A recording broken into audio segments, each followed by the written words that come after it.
sea, estaba conversando con Fernando y con Vladimir de algo que Fernando ya había presentado aquí en esta mesa, pero que yo lo vi en internet y entonces me puse a profundizar porque me llamó la atención, que son los cráteres que están apareciendo en la Siberia, pero no son uno, ni dos, ni tres.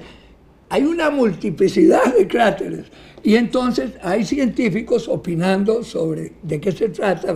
Unos dicen sí, que es el problema del calentamiento y que otros dicen que no, que es un proceso natural por no sé qué.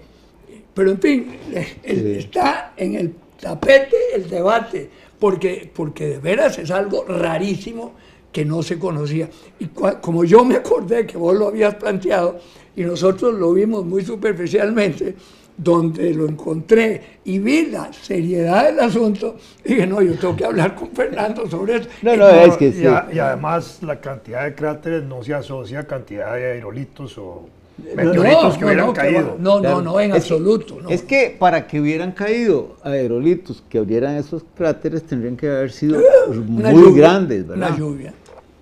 Sí. El asunto es interesante, pero amenazador en cierto modo, porque en primer lugar, ¿cómo aparecen de pronto?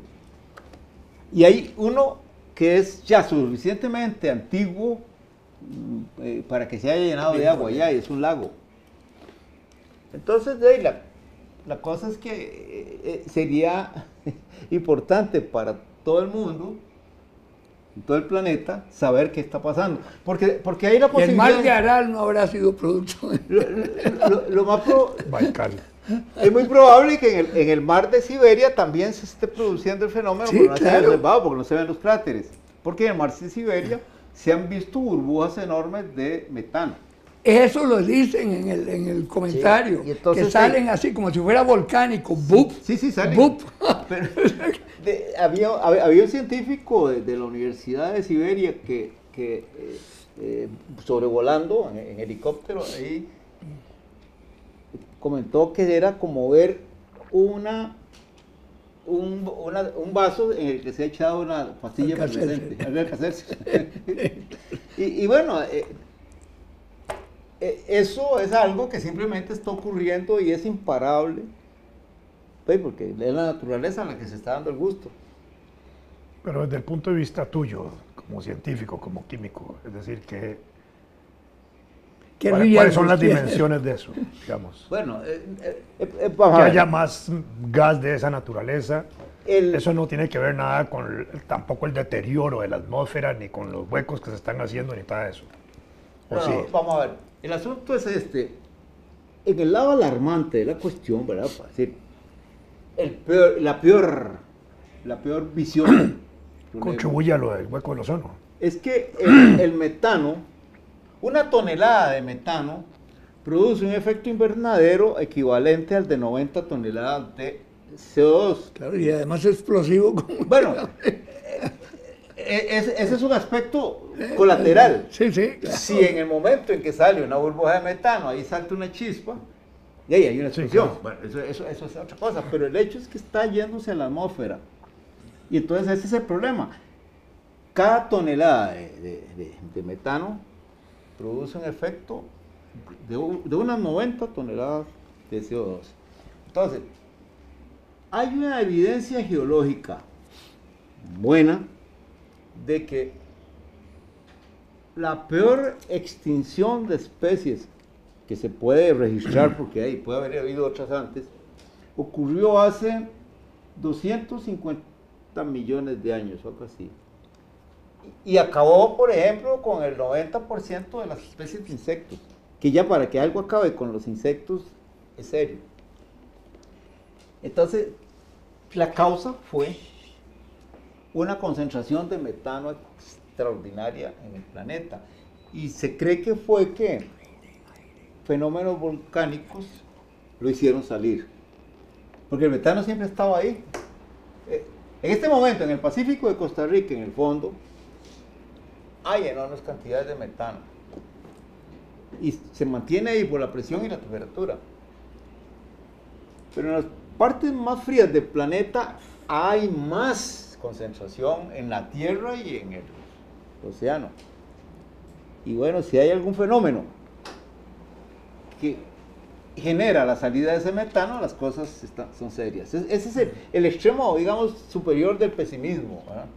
A mí me llamó mucho la atención una cosa, Fernando, vos de vez en cuando tocas así como lunarcitos de cosas extrañas, científicas, raras por lo menos.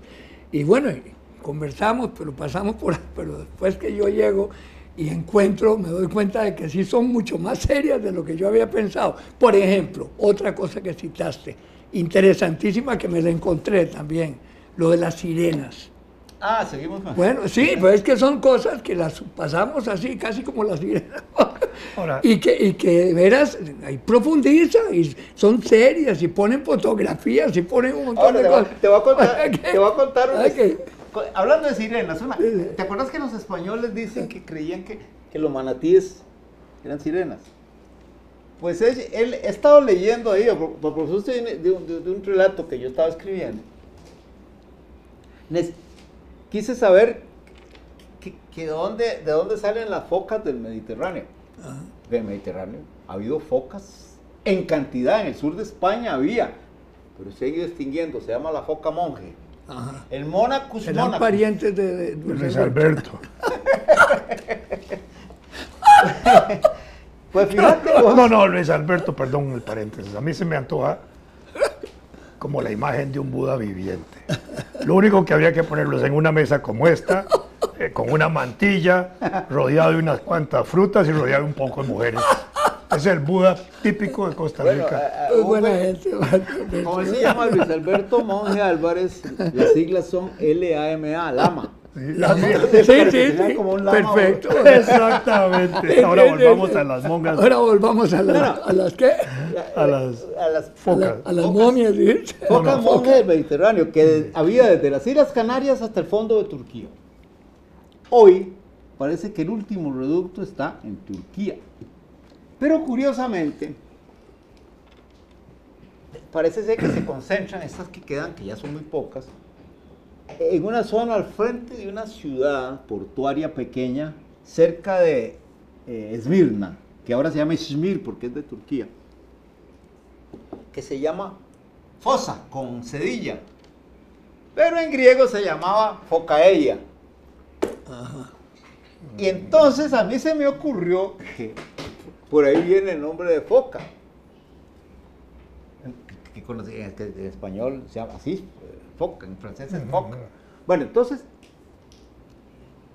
¿qué fue lo que los ¿Cómo es en inglés? No es foca. Sil. Son las sils. ¿Ah? La sil. Sí, la sil. Sí, okay. Pero eso es una contracción de... pero en inglés no. Pero vos sabes que eso es una contracción típicamente inglesa de sea lion. Ajá. Ah, león del mar, sí. Sí, qué bien, no lo había pensado. ¿Qué fue lo que Odiseo y sus cuates vieron frente a la isla? En una isla. Dice Homero que eran sirenas. Claro. Yo empiezo a creer que así como los españoles creyeron que los manatíes eran sirenas, ellos creyeron que las focas, que debe haber habido muchísimas, eran sirenas. Sí, es posible, claro. Y justo la isla a la que se supone que está al frente de Fosa. Sí. Entonces todo pega para que yo pueda elaborar la teoría en un relato de que Homero se tapó los oídos y le tapó los oídos a los marineros por fregar la paciencia, es un bromista de no, para que no se dejaran llevar por el canto de claro, el canto de las sirenas. Óyeme, en el fondo. Claro,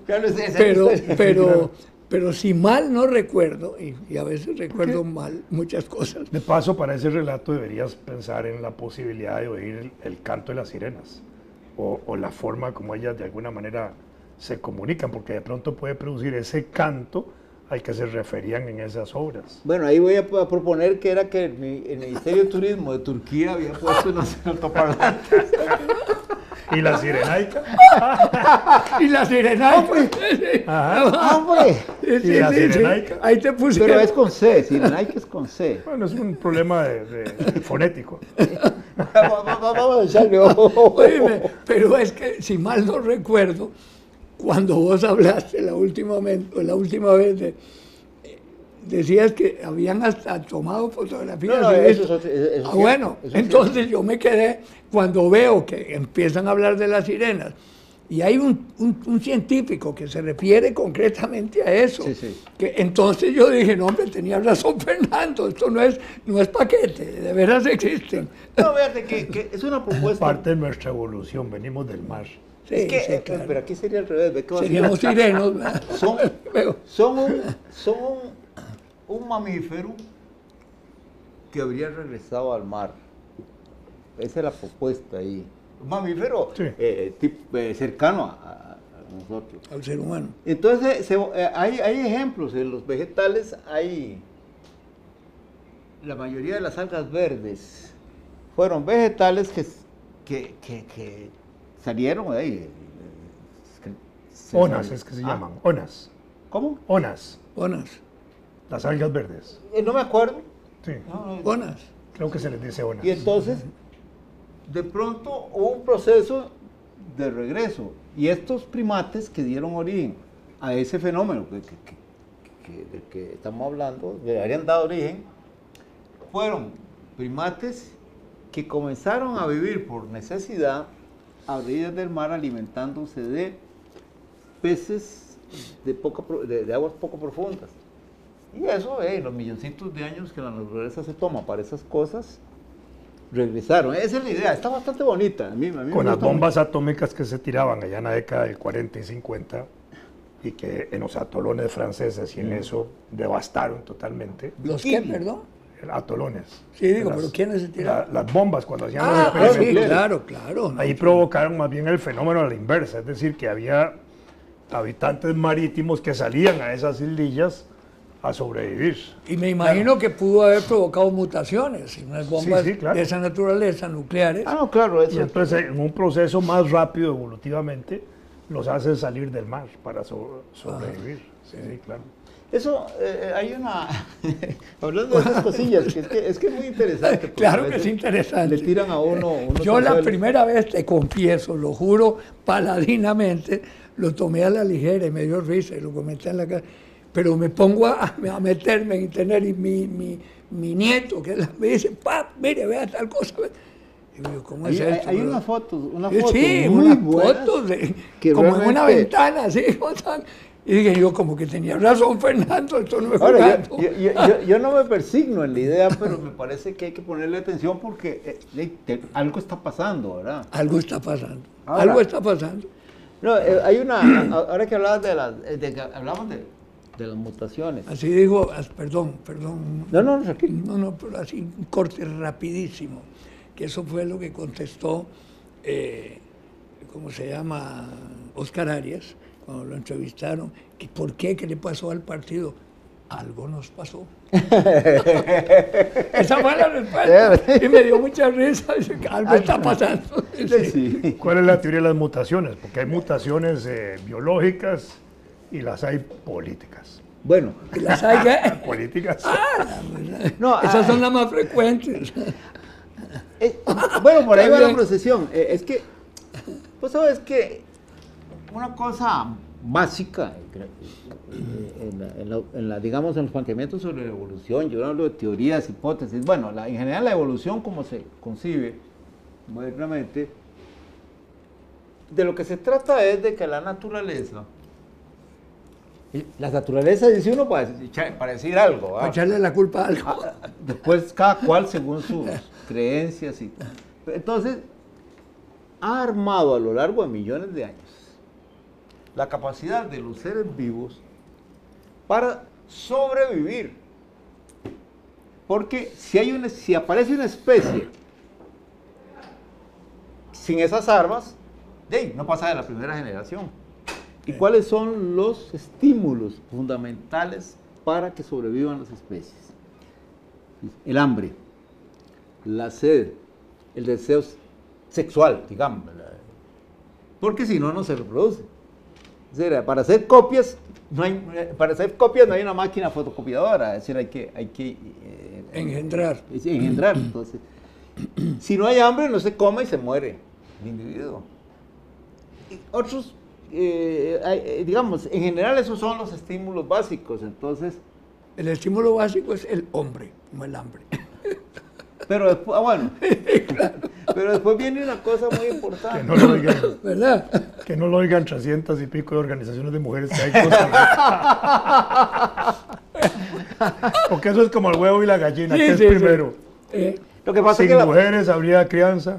Sí, no, pero con... Habría Bueno, pero ¿qué pensás vos? ¿Que fue primero la gallina o el huevo? el huevo. Me parece que es la célula más grande que ¿Vos? hay. Bueno, hay un argumento muy bueno. Sí.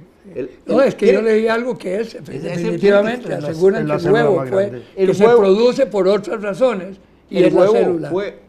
tiene que ser el huevo porque es el huevo puesto por un ave que no era una gallina. No, en serio, Sí, sí, la claro. evolución es esas cosas. Sí, claro. De pronto hay una gallina que no es gallina, que pone un huevo de donde sale la primera gallina. Eso es así esquemático, ¿ah?